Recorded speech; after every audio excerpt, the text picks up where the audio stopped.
Okay, so for this presentation, we're going to go over consent. Consent is a really, really important thing to understand when it comes to sexual assault and sexual violence. It can play a role in whether or not a case even goes to court, or what type of charge or degree of charge a person receives. So please pay attention and take notes if needed.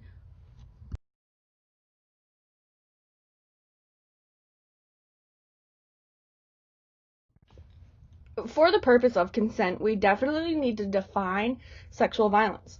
So what is sexual violence? It's the use of sexual actions and words that are unwanted by and or harmful to another person. Anytime sex is used as a weapon to gain power and control over someone else. Any sexual behavior in which one is forced, tricked, or coerced into doing the behavior. Some types of sexual violence are hurtful violations of personal boundaries, but they may not rise to the level of a crime.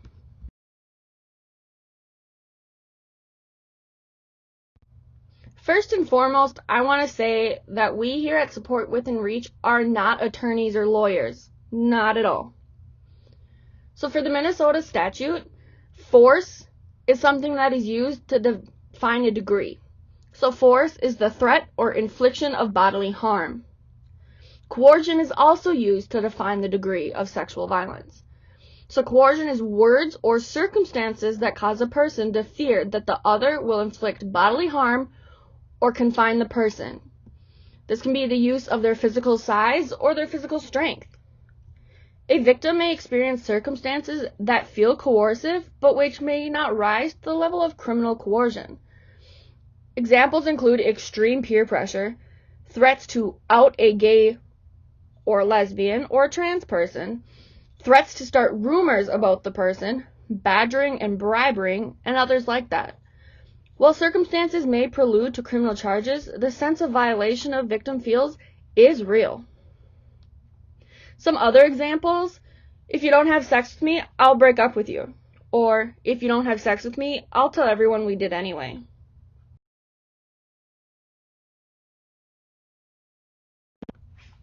Minnesota state statutes actually discuss drinking and drug use when it comes to sexual consent. So there's mentally incapacitated. This is when the person is under the influence of drugs or alcohol, which were given without the victim's agreement. Then there's physically helpless, which the victim was asleep or unconscious, too drunk to withhold consent, or unable to communicate. And the other should have known this from the circumstances. I want you to pause, and even pause this presentation, to stop and think. Can you think of an example of sexual violence? You may even have seen one or heard one occur while you were out in, say, a bar or a club, or even just out at a restaurant. I want you to stop and think and come up with at least one example of sexual violence. This slide, although it looks confusing, is actually very interesting, and I encourage you to take a moment and pause and read it yourself. So this slide shows the continuum of sexual violence and how these violent expressions grow out of aspects of oppression in our world. This is not a perfect continuum, meaning that someone who experiences date or non-stranger rape is affected more seriously than someone who experiences incest. It is an attempt to show the breadth of sexual violence experiences in our community and our world.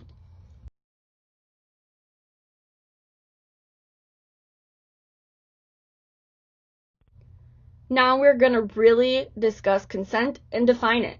So according to the Minnesota statute, words or overt actions by a person indicating a freely given present agreement to perform a particular sexual act with the actor. What does this mean? So basically, if you look through that sentence very carefully, words or overt actions, obviously very obvious actions that show that the other person is interested, that it is a yes, they want to do it, and it's also freely given, it's not forced. It's present, it's right now. It wasn't 10 minutes ago, 5 minutes ago, 2 days ago, it was right now. And a particular sexual act, not everything, but one or two specific things. and a behavior which clearly shows that the person agrees to perform a sexual act at the time it is performed. That is your overt action. Just because someone didn't say no does not mean that a yes should be assumed. So again, consent has to be voluntary, and it has to be free of risk. When I say free of risk, I don't mean the natural life consequences of someone having sex, like getting pregnant or potentially obtaining an STD. We mean violence or something like that. And they also have to have the knowledge of the full scope of what they're agreeing to. It's a process. It doesn't just start with, okay, we're doing it right now. And you have to respect each other's boundaries. If they say stop, enough, I don't want to do that, I'm uncomfortable, that needs to be respected. And also understanding what a partner is feeling mentally, emotionally, is also part of consent. If they are scared or terrified that if they don't comply, so they do it anyway, that's not really consent now, is it?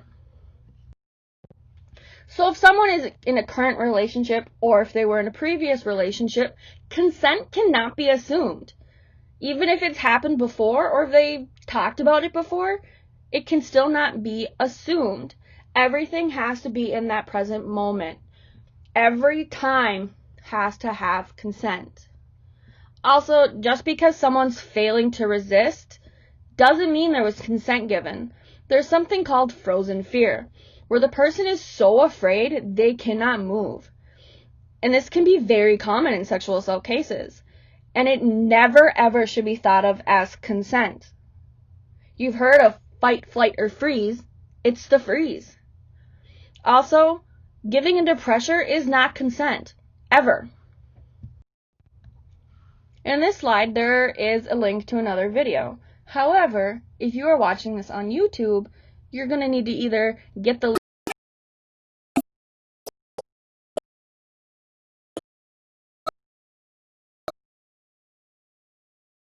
If you're still struggling with consent, just imagine instead of initiating sex, you're making them a cup of tea.